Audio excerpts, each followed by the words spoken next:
कुठली ऍक्शन कशा बाबतीत त्यांनी जे मध्ये सोशल मीडियावरती सर्क्युलेट केलं ते तो विषय डिसिप्लिनरी कमिटी समोर जेव्हा जाईल तेव्हा जाईल.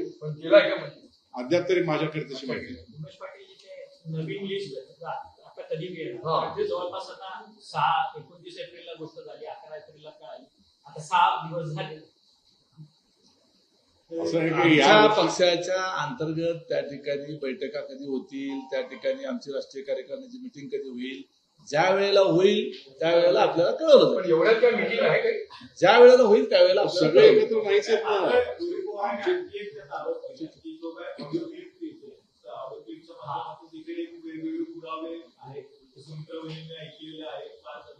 रोहित पवारांनी पत्रकार परिषदेत दावा केला की अजित पवारांच्या संदर्भात खालच्या स्तरावरची ऑडिओ क्लिप तुमच्याच पक्षातल्या एका नेत्यांनीच दिली होती, एक वडा नेता असं त्यांनी उल्लेख केला आणि ती ऑडिओ क्लिप त्या सुनेत्रा पवारांची ऐकली. ती ऑडिओ क्लिप रोहित पवारांकडे असेल तर त्यांनी ती द्यावी, त्याचा आपण फॉरेन्सिक लॅबमध्ये पाठवू, आपण त्या ठिकाणी त्याची सत्यता पडताळू. आजकाल तुमच्या माझ्या आवाजामध्ये सहज एक 2000 रुपयाचं सबस्क्रिप्शन ते आर्टिफिशियल इंटेलिजन्सचं चॅट जीपीटीचं घेतलं की तुमचा माझा आवाज सुद्धा एज इट इज काढता येतो. त्यामुळे असल्या आजच्या काळात तरी किमान कुठल्या तरी ऑडिओ क्लिपवर आधारित आपल्यासारख्या जबाबदार पत्रकारांनी त्याच्यावर एवढा प्रश्न विचारावा आणि तो राष्ट्रीय मुद्दा करावा, राज्य मुद्दा करावा असं मला वाटत नाही. रोहित पवारांना बालिश मुद्दा उपस्थित करायची सवय लागलेली आहे, त्यामुळे त्यांनी काय मुद्दा उपस्थित केलाय ऑडिओ क्लिपचा ते काय मी तर काय पाहिलं नाही. वारंवार तुम्ही जे सांगताय की तुम्ही ठरवणार नाही वगैरे, एक नक्की विचारू शकतो ना, your DCM as well as राष्ट्रीय अध्यक्ष कधीतरी प्रेस समोर येणार का, प्रेस कॉन्फरन्स वगैरे घेणार? काल तर त्या प्रेस कॉन्फरन्स घेतली पुण्यामध्ये, कशी पाहिजे तुमच्या बंधनुसार होणार का? अहो हे परत तुम्ही आम्हाला समोर our job is so hard you इशी going to give a press अहो आता त्यांनी प्रश्न असा विचारला, एक मिनिट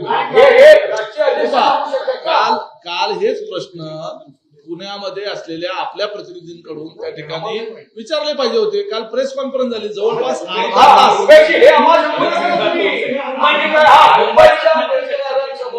तुमच्या राष्ट्रीय अध्यक्ष आम्हाला प्रेस कॉन्फरन्स घेणार आहेत का? प्रश्न सिंपल आहे, तुम्हाला माहिती नसेल तर माहिती आपले आमच्या ढकलू नका. ठीक, आपल्या भावना ज्या आहेत त्या आमच्या राष्ट्रीय अध्यक्षांच्या पर्यंत पोहोचवल्या जातील आणि त्यांना आम्ही देखील विनंती करू की आपण लवकरात लवकर मुंबईतल्या पत्रकारांच्या बरोबर संवाद साधावा. आजची देखील प्रेस या वहिनी साहेबांच्या सूचनेवरूनच झालेली आहे. संजयजी आम्हाला त्यांनी सूचना केली याचा एकदा चूक होते, दुसऱ्यांदा चूक लोकसत्तेमध्ये आलेल्या बातमीच्या संबंधी क्लॅरिफिकेशन द्या, त्याला अनुसरून जे काही इतर विषय असतील त्यांना देखील आपण उत्तर द्या. ठीक आहे, वहिनी साहेबांनी आम्हाला धन्यवाद.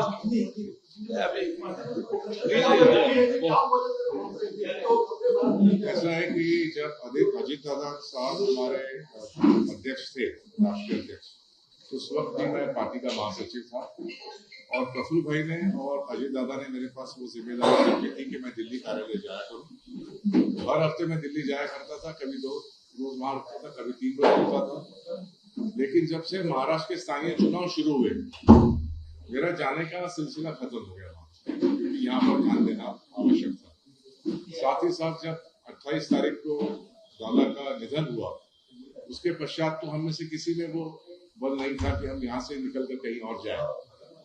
कल जो है मैं पहली बार दिल्ली अक्टूबर के बाद गया और पार्टी कार्यालय में जाकर मैंने वहाँ पर जितने कार्यकर्ता थे, जितने पदाधिकारी थे, सबसे मेरी मुलाकात हुई, हमारी बातें हुई.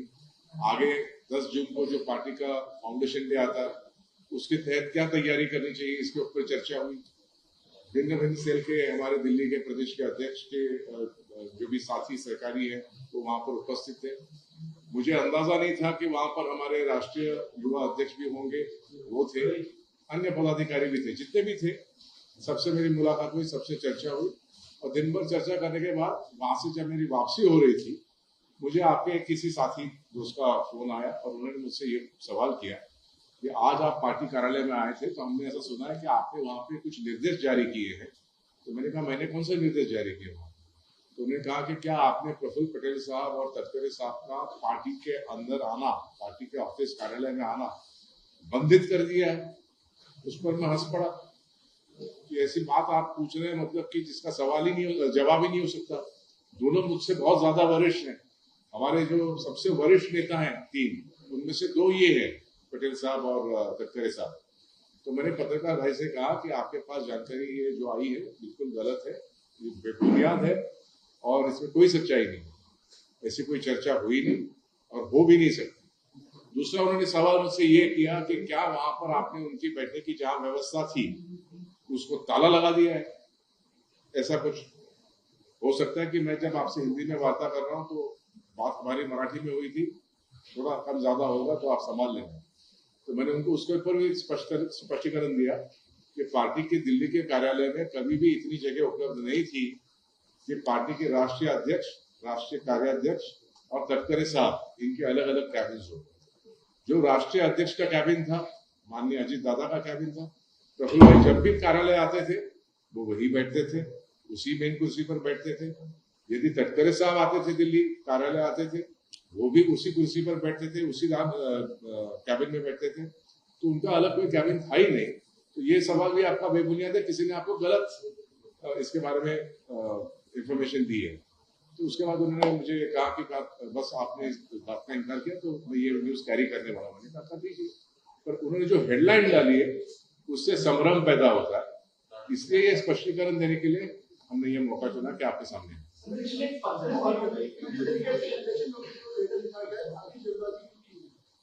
कोई जल्दबाजी नहीं है। इलेक्शन कमीशन को जो लेटर लिखा गया है वो अभी हमारे जो कोर्ट केसेस, आप कल आपने सुना होगा शिवसेना का भी वो मैटर लगा था कोर्ट में, तो हमारे जो लॉयर है उन्होंने कहा था कि ऐसे ऐसे करके हमें कुछ डॉक्यूमेंट्स लगेंगे, इसलिए अर्जेंट में वो जो लिस्ट बनाई गई इसलिए वो लिस्ट है।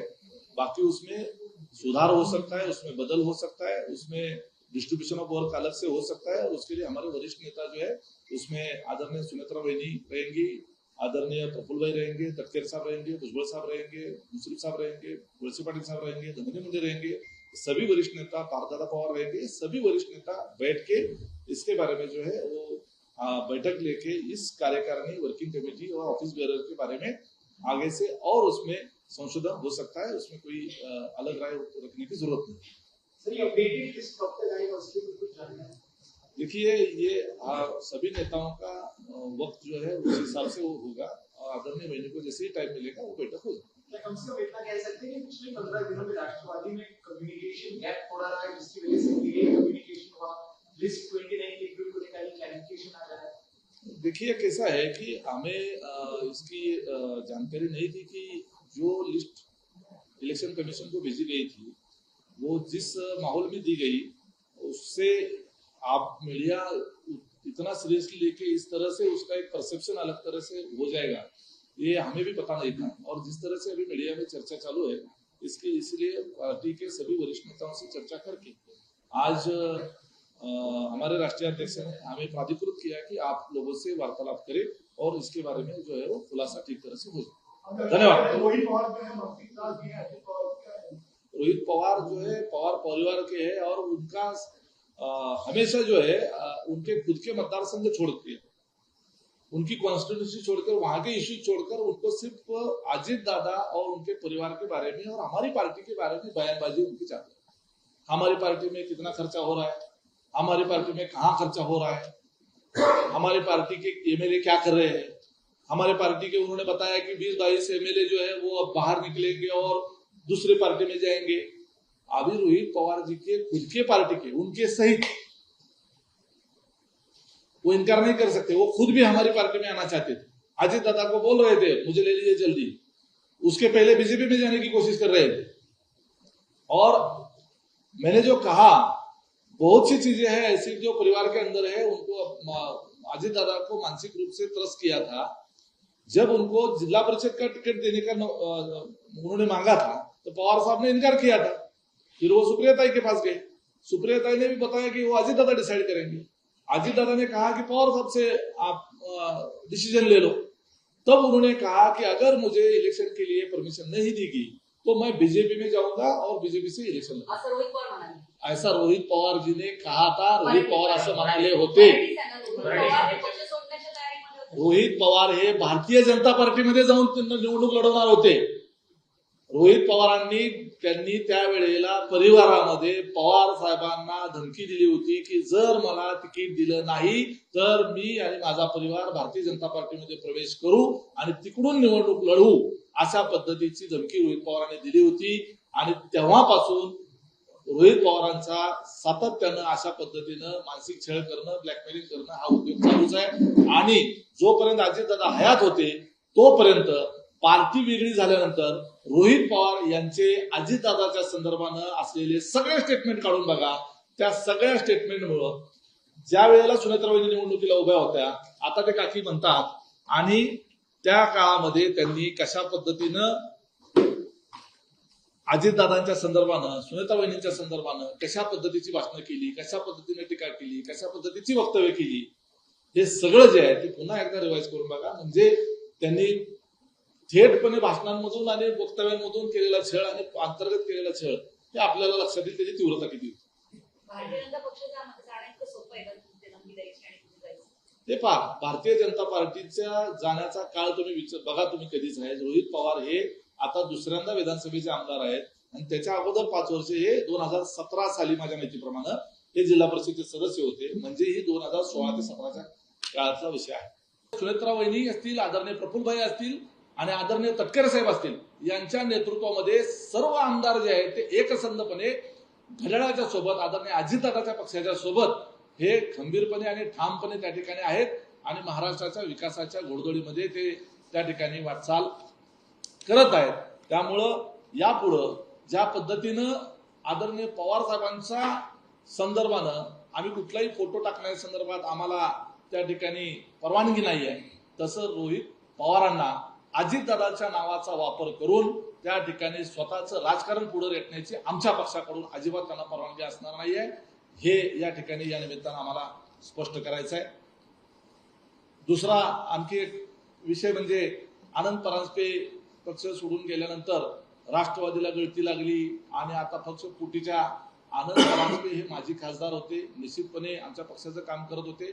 ते ज्या पक्षात गेलेले आहेत तिथं त्यांना आमच्या शुभेच्छाच आहेत.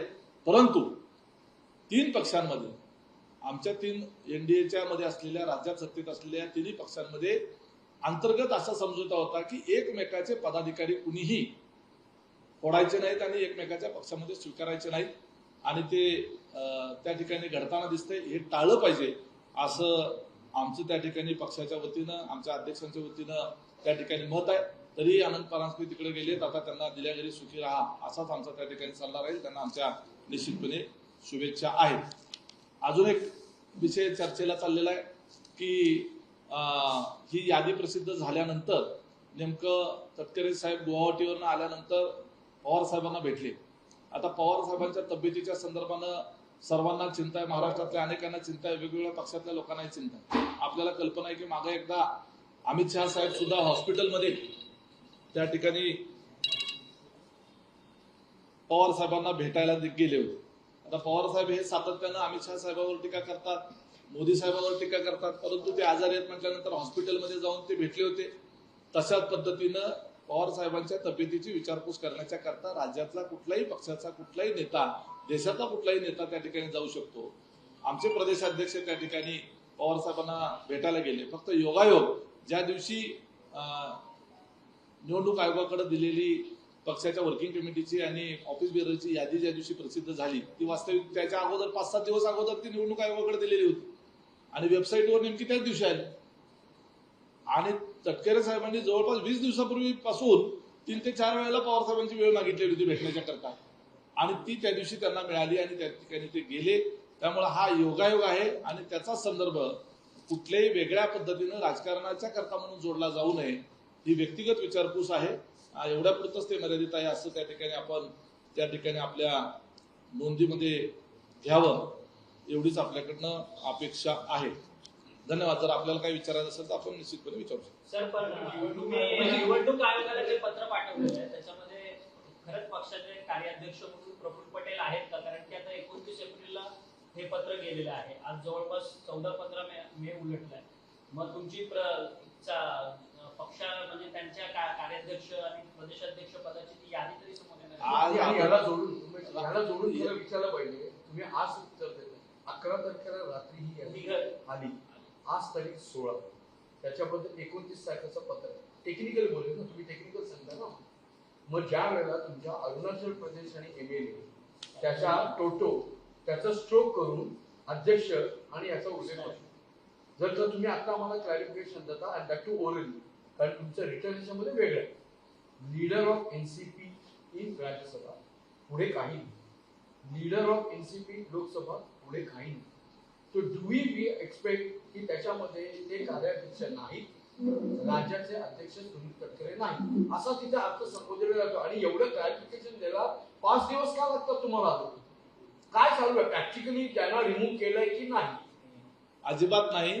ते पदावर आहेत आणि पदावर राहणार आहेत. यापूर्वी ते पदावर होते आणि राष्ट्रीय कार्याध्यक्ष. मी अगोदरच सांगितलं, निवडणूक आयोगाकडे सबमिट केलेली कागदपत्र ही तात्पुरत्या स्वरूपाची व्यवस्था आहे. पक्षाचे वरिष्ठ नेते आदरणीय वहिनींच्या अध्यक्षतेखाली एकत्र बसून त्या संदर्भामध्ये निर्णय घेणार आहेत आणि त्या वरिष्ठ नेत्यांमध्ये वहिनींच्या सोबत स्वतः प्रफुल्लभाई पटेल, तटकरे साहेब, भुजबळ साहेब, मुश्रीफ साहेब, दिलीपराव वळसे पाटील साहेब, राज्यातले हे सगळे ज्येष्ठ नेते आणि देश पातळीवरचे इतर ज्येष्ठ नेते त्या ठिकाणी बसतील. आपण जे म्हणालात की एका अरुणाचल प्रदेशच्या पदाधिकाऱ्याच्या संदर्भानं ऑब्लिक करून त्यांचा त्या ठिकाणी स्टेट प्रेसिडेंट म्हणून उल्लेख झाला, तशा पद्धतीनं त्या संदर्भातली ती निश्चितपणे ती चूक आहे आणि ती आमच्याकडनं झालेली मिस्टेक आहे, ती आम्ही स्वीकारतो. त्या बाबतीमध्ये म्हणूनच सांगितलं की ही लिस्ट जी आहे ती तात्पुरती आहे आणि ती न्यायालयीन कामकाजाच्या दृष्टिकोनातून अर्जंट होतं, वकिलांनी सांगितलं, म्हणून ती तातडीनं बनवण्यात आली. आणि त्या बाबतीमध्ये राष्ट्रीय अध्यक्षांनी ट्विट करून देखील खुलासा केलेला आहे. ही प्रवाही असतं.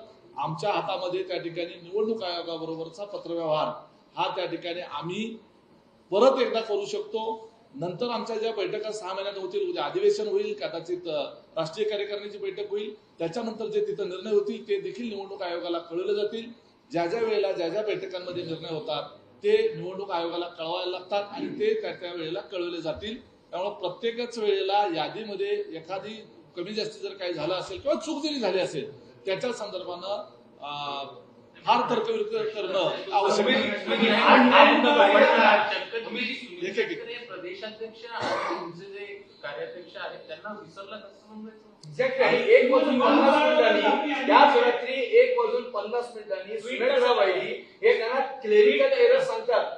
संध्याकाळी ते दररोज 12 वाजता लँड होतात, एका विमानातून जातात, त्यांना त्याची माहिती नाही. 1 वाजून 50 मिनिटांनी त्याच्या आधी जेव्हा बातम्या मी सर्वांनी सुरुवात केली त्याला, तेव्हा सुनेत्राबाईंनी she happens to be the DCM and president त्यांना ते ट्विट करावं लागतं. म्हणजे मग तुम्ही असं म्हणता सर यू ऑल्सो नो, आम्ही आता ह्यांना इथे बसलेल्या सगळ्यांना माहिती आहे कॉन्स्टिट्युशनल बॉडी आहे इलेक्शन कमिशन ऑफ इंडिया आणि तुम्ही एवढं लाईटली घेताय त्याला आणि त्याला सांगता की त्याच्यात क्लेरिकल एरर आहे म्हणून. कुठल्या तोंडाने तुम्ही सांगता की दिस इज अ क्लेरिकल एरर? तुम्ही ती बघितली नाही? तुमच्याकडे लीगल आहे, वेटिंग करायला कोणी नव्हतं. एक मिनिट आता यांच्या प्रश्नाचं उत्तर देऊ द्या. या प्रश्न तोच आहे, यांनी विचारलेला तोच आहे, यांनी विचारलेला तोच आहे, फक्त विचारायची पद्धत वेगळी आहे आणि सांगायचं तेच आहे. आम्ही त्या ठिकाणी स्पष्टपणे सांगितलेलं आहे. आता त्या संदर्भामध्ये हे सगळ्या गोष्टीचं क्लॅरिफिकेशन करण्याच्या करता तर ही प्रेस कॉन्फरन्स आहे. तुम्ही माग त्या ठिकाणी 5 दिवसापूर्वी काय झालं याच्याबद्दलचं पुन्हा पुन्हा तेच विचारून त्याचं उत्तर काय वेगळं देणार नाही. प्रश्न आहे माननीय प्रफुल्लभाई पटेल साहेब आणि माननीय तटकरे साहेब हे त्यावेळेलाही पदावर होते, आजही आहेत आणि आता त्या ठिकाणी भविष्यातही ते पदावर ते आहेत. वेगळा प्रश्न विचारतो. जर प्रदेशाध्यक्ष पद आणि राष्ट्रीय ह्याच्याबद्दलचं वेगळं झालं सर, ठीक आहे, चूक आपण मान्य करू. ट्रेजरीच्या बाबतीत खजिनदार म्हणून आता जय पवार आहेत, पार्थ पवार त्याला पॅरलल आहेत आणि आता तिघं म्हणजे तीनही जर बघितलं पक्षनिधी कुठेही खर्च करायचा असेल तर सुनेत्रा पवार, जय पवार आणि पार्थ पवार या तिघांच्या हाताला लागतील. असं म्हणायचं का की रोहित पवार जे आरोप करतायत मग यापूर्वी पक्षनिधीतनं ब्युटी पार्लरचा खर्च जात होता, इतर गोष्टी होत्या, या आरोपात तथ्य होतं म्हणून कुटुंबियांकडे गेला असं म्हणायचं? आणि गरजेनुसार राहिले का त्याच्यात त्यांनी दिलं होतं पुढे ऑडिट अँड अकाउंट म्हणजे काय हिशोब चूक म्हणायची. हा ही चूक कशी काय म्हणून? म्हणजे पहिला पक्षामध्ये 2-2 ट्रेझरर एवढे मोठे राष्ट्रीय पक्ष आहेत त्याच्यात एकच ट्रेझरर असतो. एवढी काय तुम्हाला जाणवलं की तिथे 2 पक्षाचे याच्यामध्ये? बरं तुम्ही आणखीन एक सांगितलं तुला जोडूनच आहे. तुम्ही आता असं म्हणताना म्हणाला की जी डिसिप्लिनरी ऍक्शन कमिटी आहे या दिल्लीच्या याच्यामध्ये झालेली म्हणजे आता जी जय पवारांची आहेत ना अध्यक्षतेखाली का वहिनी बघणार आहे तेही जरा क्लॅरिफाय करा. एक म्हणजे हिशोबनीस आणि दुसरा ट्रेझरर असे दोन आणि शिवाय ही कोण कमिटी बघणार आहे मग? हे पहा, आमच्या पक्षामध्ये कुठल्या पदाधिकाऱ्याकडे काय जबाबदारी द्यायची याचा सर्वस्वी अधिकार जो आहे तो आमच्या पक्षाचा आहे, आमच्या पक्षाच्या नेतृत्वाचा. त्यामुळं कुणाकडे काय जबाबदारी दिली याच्या संदर्भानं आम्ही मीडियाला विचारून ते नाही ठरवणार. आमच्या पक्षामध्ये आम्हाला जे योग्य वाटतं आणि जे त्या ठिकाणी आमचा पक्ष निर्णय घेईल. त्यामुळे कुणाला ट्रेझरर केलंय, कुणाला जनरल सेक्रेटरी केलंय हा जो विषय आहे आणि त्याच्यामध्ये सुद्धा तुम्हाला अगोदरच सांगितलेलं आहे की भविष्य काळामध्ये पक्षाचे वरिष्ठ नेते या संदर्भानं बैठक घेऊन त्या ठिकाणी आणखी काही त्यामध्ये वाढ असेल, त्यामध्ये काही अजून जबाबदाऱ्याचं डिव्हिजन असेल ह्या संदर्भामध्ये निर्णय घेणार आहे. सांगितलं की पक्षाच्या खर्चाच्या संदर्भामध्ये आमच्या पक्षाच्या अंतर्गत आता रोहित पवारांनी आमदारकी सोडून आता त्या ठिकाणी सीए फॉर्म वगैरे काढली का नाही असं म्हणायला लागेल. त्या ठिकाणी तुम्ही तुमच्या पक्षाचं बघा ना. आमच्या पक्षात तर हिशोबामध्ये काही गडबड असेल तर आम्ही आमच्या ऑडिटरला विचारू, नीट तपासून बघ बाबा कुठं चुकीचं काय झालंय का. त्या ठिकाणी आमच्या पक्षामध्ये आम्ही त्या ठिकाणी तपासून घेऊ ना. रोहित पवारांचं मुख्य असं आहे, गोष्ट पार्थ पवारांनी सुद्धा नमूद केलेली होती. तुम्ही असं बोललं की तपासून वगैरे तुमच्याच पक्षाच्या नेत्यांनी नमूद केलेली आहे पार्थ पवारांनी. ठीक आहे ना. आमच्या पक्षाच्या मध्ये प्रत्येक कुटुंबामध्ये ज्या वेळेला त्या घराच्या बजेटच्या बाबतीमध्ये जर काही कमी जास्त वाटलं तर नवरा बायकोला विचारतो किंवा मुलांना विचारतो की बाबा हे पैसे कुठं खर्च झाले, त्यांनी नीट हिशोब दिला तर ठीक आहे म्हणतो. ते आमच्या मी बघून घेऊ ना. बाहेरच्या माणसांनी खर्च झालेला आमच्या खर्च हे पहा, तुम्ही एखादा खर्च योग्य पद्धतीने झाला का वायफळ झाला हे आम्ही बघू. आम्हाला जर वाटलं की तो योग्य झाला, आता यांनी कुणी कुठला जावई शोध लावलाय, कुठं ब्युटी पार्लरवर खर्च झाले, कुठं टॉयलेट साफ करायला खर्च झाले, तेवढंच बघत बसायला रोहित पवारांना त्याच्या कर्जत मतदारसंघामध्ये जा म्हणावं. लोकांनी निवडून दिलेला आहे. तिथलं जरा गटारी वगैरे रस्ते ह्याच्याबद्दल जरा बोला म्हणावं, तिथल्या पाण्याची सुविधेबद्दल बोला म्हणावं, तिथल्या एमआयडीसी बद्दल बोला म्हणावं. तिथले जे सगळे आश्वासनं तुम्ही सगळे लोकांना तिथल्या गाजर दाखवलेले आहेत त्याच्या संदर्भानं जरा कधीतरी प्रेसमध्ये बोला. प्रश्न निवडणूक आयोगाला आपण 2 वेळा या यादीमध्ये तात्पुरती यादी असा आपल्याला उल्लेख आहे. असं काही करायची गरज नसते. आज उद्या आम्ही अजून पत्र त्या ठिकाणी देऊ शकतो निवडणूक आयोगाला. त्या ठिकाणी आमच्या पक्षामध्ये जर आम्हाला त्या ठिकाणी वाटलं किंवा आमचा काही निर्णय झाला आणि त्याची आज निवडणूक आयोगाला कळवायची आवश्यकता वाटली तर आम्ही पुन्हा पत्र देऊ शकतो. तुम्ही नव्यानं यादी पाठवली आहे ना, पहिला प्रश्न. दुसरा प्रश्न की तुमच्या सध्याच्या कार्यकारिणीमध्ये सुनील पवार, पार्थ पवार, अजय पवार, बोके बोके पूर्ण पवार प्रायव्हेट लिमिटेड पार्टी आणि राष्ट्रीय कार्यक्रम आणि माझी एक मिनिट तर ऐका. दुसरं की या पार्टीमध्ये राष्ट्रीय कार्यकारिणीमध्ये याला फार अनुभव आहे, त्यांना फार महत्वाची पदं दिली असा एक आरोप होतो. मी अगोदरच सांगितलं की आमच्या पक्षामध्ये आम्ही कुणाला जबाबदारी द्यायचा. बऱ्याच वेळेला तेच चेहरे पुन्हा त्यांनाच पुढे आणलं जातं, नवीन लोकांना संधी दिली जात नाही, तरुणांना पुढे आणलं जात नाही, असाही आरोप आपल्याकडनं होतो. जोपर्यंत तरुण नवीन कार्यकर्त्यांना जबाबदाऱ्या दिल्या जाणार नाही तोपर्यंत त्यांना अनुभव कसा येणार. कुठेतरी सुरुवात करावी लागेल आणि त्याच्याकरता म्हणून काही नवीन चेहरे जरी दिले असतील तरी त्याच्यामध्ये सर्व सिनियर लीडर त्यामध्ये आहेतच. आणि परिवाराच्या संदर्भात म्हणता मग आता त्या ठिकाणी अजितदादा गेल्यानंतर त्या ठिकाणी सुनेत्राबाईंनी राज्याचा कारभार बघतायत, उपमुख्यमंत्री आहेत, राष्ट्रीय अध्यक्ष आहेत, जय पवार असतील, पार्थ पवार असतील. याच्या व्यतिरिक्त फक्त अभिषेक बोके हे नातेवाईक आहेत. आणि जर तुम्ही नातेवाईक म्हणून जर तुम्ही जोडत गेला तर सगळेच मग एकमेकाला कुठं ना कुठून तरी लांबून कनेक्ट होते. त्यामुळे अशा पद्धतीने तुम्ही नातेसंबंध जोडून कार्यकारिणीला नातेसंबंधाचा संबंध जोडू नका. नात्यात जरी असले कोणतरी त्याच्या क्षमता त्याचं त्या ठिकाणी मूल्यमापन करून त्या ठिकाणी संधी दिलेली आहे. थोडं लाईट ह्याच्याने करा. हे कोण आहे तो आम्हाला म्हणजे माहितीच नव्हती इथे बसणार म्हणजे तुम्ही जास्त हे करा. राणा रणवीर सिंग, त्यानंतर रमणप्रीत सिंग, धनंजय शर्मा, त्यानंतर संजय प्रजापती, त्या टीव्हीवर बोलत होते भात जाओ. हे कोण आहेत म्हणजे तुम्हाला तरी माहिती आहे. राष्ट्रीय कार्यकारिणीत त्यांना लायसन्स मिळाला. ज्यांची तुम्ही नावं घेतली त्यांच्या बरोबरच ज्यांच्याबद्दल आपल्याला अशा पद्धतीने ती नेमकी व्यक्तिमत्व कोण आहेत त्यांचा बायोडाटा आपल्याला व्हॉट्सअपवर पोस्ट करण्याची व्यवस्था करतो. पण आधी नाही ना झाले. भोक्यांचं नाव आता आलं ना. नाही आम्ही काही मीडियाला नातेवाईक म्हणून ऐका ऐका सुबोध संजयजी, मोहिते, माझे संजय राज्यमंत्री. ऐका ना संजयजी, आपल्याला त्या ठिकाणी बायोटा दाखवून मग आपला अप्रुव्हल घेऊन आम्ही आमच्या नाही आम्ही कार्यकर्त्यांना विचारत नाही ते, आम्ही तेही विचारत नाही ना. जेव्हा तुमच्याकडनं जेव्हा माहिती येते तर ते सबस्टन्शिएट केलं, तुमच्याकडे माहिती आलेली पाहिजे, ते आलेलं नाही. आमचं काम आहे ते विचारणं. तुम्ही ठीक नाही आहे, करणार, तुमचं नाही काम करणार आहे, नाही. तुमचं काम आहे विचारणं, उत्तर त्या ठिकाणी प्रत्येक प्रश्नाला उत्तर द्यायचं का नाही हे देखील आमचा त्या ठिकाणी निर्णय घ्यायचा अधिकार तुम्ही आहे. एक आरोप लावला की आमदार रोहित पवारांनी अजित पवारांना जास्त छळलं म्हणून, परंतु तोच प्रश्न आहे की खरंच आमदार रोहित पवारांनी जास्त छळलं की उमेश पाटलांनी अजित पवारांना छळलं? तुम्ही विधानसभेच्या निवडणुकीच्या वेळेस मात्र शरद पवारांच्या गटात गेला, तिथं मात्र येऊन तुम्ही अजित पवारांच्या उमेदवाराचा पराभव केला. अजित पवारांचा दौरा ज्यावेळेस तुमच्या मतदारसंघात लागला त्यावेळेस मात्र अजित पवारांचा दौरा तुम्ही थांबवण्याचा प्रयत्न केला. मग अजित पवारांना नक्की कुणी छळलं? अजितदादाच्या संदर्भामध्ये हा जो प्रश्न तुम्ही आता विचारला तो निवडणुकीच्या काळातला प्रश्न विचारला, आणि निवडणुकीच्या काळामध्ये मी आणि अजितदादा, आता अजितदादा हयात नाहीयेत, परंतु माझे आणि अजितदादांच्या संदर्भामध्ये जी काही चर्चा झाली होती त्या चर्चेच्या अनुषंगानं आम्ही एकमेकांमध्ये जे काही ठरलं होतं त्या अनुषंगानं आम्ही पुढे गेलो. माझं आणि दादांचं निश्चितपणे असं ठरलं होतं की कसल्याही परिस्थितीमध्ये, तिथल्या स्थानिक परिस्थितीमध्ये ज्या वेळेला पक्षामध्ये विभागणी झाली आणि अजितदादांच्या नेतृत्वामध्ये एनडीए सोबत आम्ही सगळेजण आलो, त्यावेळेला माझे तिथले स्थानिक विरोधक असलेले आणि मी स्वतः अजितदादांच्या सोबतच आलेलो होतो. परंतु त्यावेळेला अजितदादा, तटकरे साहेब आणि मी अशी तिघांची आमची बैठक ठरली होती, आणि त्यावेळेला मी त्याच वेळेला स्पष्ट केलं होतं की जर अमुक विधानसभेचा उमेदवार असेल तर त्या ठिकाणी मला त्याचा प्रचार करता येणार नाही.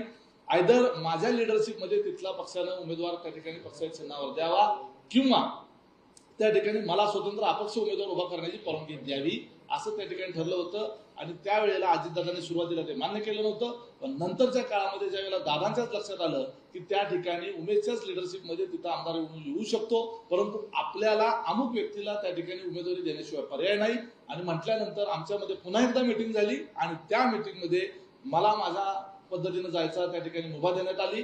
फक्त मला दादाने एकच सांगितलं होतं की तू प्रवेश दुसऱ्या पक्षात करू नको. दादांचा शब्द मी पाळला, मी दुसऱ्या पक्षात प्रवेश केला नाही. माझा निवडून आलेला आमदार जो आहे त्याच दिवशी अजितदादांचा मी त्यांना फोन लावून दिला. मी सगळ्याच गोष्टी आता मीडियाला सांगू शकत नाही. माझा आमदार हा अजितदादांवर मनापासून श्रद्धा ठेवून त्याच दिवशी दादांच्या सोबत राहण्याचं त्यांनी त्या ठिकाणी सांगितलेलं आहे, आणि त्यावेळेला तो विषय संपलेला आहे. आणि त्याच्यानंतर अजितदादांनी मला सोलापूर जिल्ह्याच्या जिल्हाध्यक्ष पदाची जबाबदारी दिली. मी 20 ते 22 वर्ष झालं अजितदादांच्या नेतृत्वात काम केलं, दादांच्या बरोबर सावलीसारखा त्या ठिकाणी वावरलो, आणि त्यामुळं अजितदादांचा जो विश्वास माझ्यावर होता, मला महाराष्ट्राचा अध्यक्ष अजितदादांनी केलं, पक्षाचा मुख्य प्रवक्ता केलं, आणि पक्षाच्या अनेक मंत्र्यांच्या सोबत एकमेव मी असा होतो की आमदार, मंत्री, खासदार नसताना नंदुरबार सारख्या जिल्ह्याचा प्रभारी केलं. त्यावेळेला जिल्हा प्रभारी हे फक्त मंत्री होते किंवा खासदार होते, इतर कुणालाही प्रभारी केलं नव्हतं. त्या यादीमध्ये मला समाविष्ट केलं. त्यामुळे अजितदादाचा जर मी छळ करत असतो तर अजितदादांनी मला एवढ्या जबाबदाऱ्या दिल्या नसत्या. रोहित पवारांनी काय छळ केला तो परिवाराच्या अंतर्गत विषय आहे. तो परिवाराच्या अंतर्गत विषय असल्या कारणानं ते सगळे तपशील मी आपल्याला सांगू शकत नाही. फक्त मी एवढंच सांगू शकतो की अजितदादांना मानसिक त्रास देण्याचं काम त्यांनी केलं. रोहित पवारांचं ज्या वेळेला पक्षाची विभागणी झाली होती आणि लोकसभा निवडणूक होती आणि सुनेत्राबाईंच्या आणि सुप्रियाताईंमध्ये ती लढत झाली होती, त्यावेळेला रोहित पवारांनी काय भाषणं केली होती, त्यावेळेला मीडियाच्या बरोबर बोलत असताना कशा पद्धतीने ते अजितदादांच्या संदर्भाने बोलले होते, हे सगळं आपण पुन्हा एकदा उजळणी करून बघा. आणि दादा जिवंत असताना रोहित पवारांची अजितदादाच्या बद्दलची काय धारणा होती, आणि दादा गेल्यानंतर त्या ठिकाणी कशा पद्धतीने त्यांनी दादांच्या बद्दल बोलायला सुरुवात केली, याच्यातला जो युटर्न त्यांनी जो घेतलेला आहे त्याच्या मागचा जो हेतू आहे तो कुटील हेतू आहे.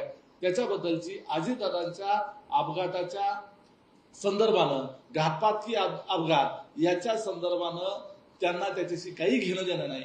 त्यांना फक्त अजितदादांच्या सहानुभूतीचा, अजितदादांच्या नावाचा, स्वतःच्या नावाभोवती त्यांनी गुंफण्याच्या करता म्हणून तो विषय हातात घेतला. अविनाश, जस्ट एक राष्ट्रीय सचिव म्हणून क्वेश्चन, सरचिटणीस. पण that list shows That shows a different thing. बरोबर, ती एक इंटरनल बाब असते. नॅशनल सेक्रेटरी दाखवते. That's the submitted मग आता letter. मी त्यांनी जो प्रश्न विचारला, जी. आता हे जे सभासदांची प्रवाही आहे, हे आहे, तर ते थिंक आहे. मग हे नवीन लेटर तुम्ही कधी देणार, हे सगळं परत मेन्शन करणार? सर, म्हणजे असं आहे की याच्या आधी ज्या 2 याद्या दिल्या गेल्या त्या कधी दिल्या गेल्या त्याची देखील मला माहिती नाही. सगळ्याच गोष्टी सगळ्याच कार्यकर्त्यांना माहिती असतात अशा नाही. मी नेतेपदी नाहीये, नेतेपदी वहिनी साहेब आहेत, प्रफुल्लबाई आहेत, तटकरे साहेब आहेत. आता ही पुन्हा यादी केव्हा जाईल, त्याच्यात कुणाची नावं असतील त्याची मला आज कल्पना नाही. आपण दुसरा एक प्रश्न बघाशी विचारला होता की ही बाकीची नावं आहेत ही कोण आहेत. आता देशभरातले कार्यकर्ते असतात, देशभरातले कार्यकर्ते वरिष्ठ नेत्यांना भेटत असतात. मला कल्पना नाही आज मितीला यातला कोण कुणाला भेटला, कुणाला काय विनंती केली आणि कुठल्या अनुषंगानं त्यांचा समावेश झालाय. मला एवढंच माहिती आहे की माझा समावेश त्याच्यामध्ये आहे. दिसताना त्याच्यामध्ये राष्ट्रीय सचिव म्हणून दिसतं, परंतु सरचिटणीस म्हणून आहे अशी माहिती मला स्वतः वहिनी साहेबांनी आणि इतरांनी दिलेली आहे. त्यामुळे मी त्या अधिकारानंच फक्त दिलेलं आहे. ऋषिवंश श्रीवास्तव यांच्यावरती पक्षात दिल्लीच्या कार्यालयात देण्यास बंदी घातली आहे का? कारण त्यांना सुद्धा त्यांनी बाहेर माहिती आणि त्यांच्यावर कारवाई झाली नाही, ब्रिजमोहनजींच्या बद्दल पण मी सांगतो आपल्याला. आपण जर ती यादी पाहिली तर ब्रिजमोहनजींचं त्याच्यात नाव नाही आहे. पूर्वी ते सर्व काम बघत होते. ते पक्षामध्ये तिथे त्यांचं एक वेगळं दालन देखील होतं. आता त्यांचा तिथे समावेश नसल्यामुळे भविष्यात होणार आहे की नाही मला कल्पना नाही. परंतु जर नाही झाला तर त्यांचं दालन नसेल पण त्याचं प्रवेशबंदीचा विषय येत नाही. शेवटी तुम्ही पदाधिकारी जरी नसला तरी कार्यकर्ते राहता आणि कार्यकर्ता म्हणून किंवा एक व्हिजिटर म्हणून तुम्हाला यायचं असेल तर स्वागतच आहे. पण त्यांच्यावर कुठली ऍक्शन नाही, डिसिप्लिनरी ऍक्शन वगैरे what is this? त्यांच्या ऍक्शन कुठली ऍक्शन कशा बाबतीत त्यांनी जे मध्ये सोशल मीडियावरती सर्क्युलेट केलं ते तो विषय डिसिप्लिनरी कमिटी समोर जेव्हा जाईल तेव्हा जाईल.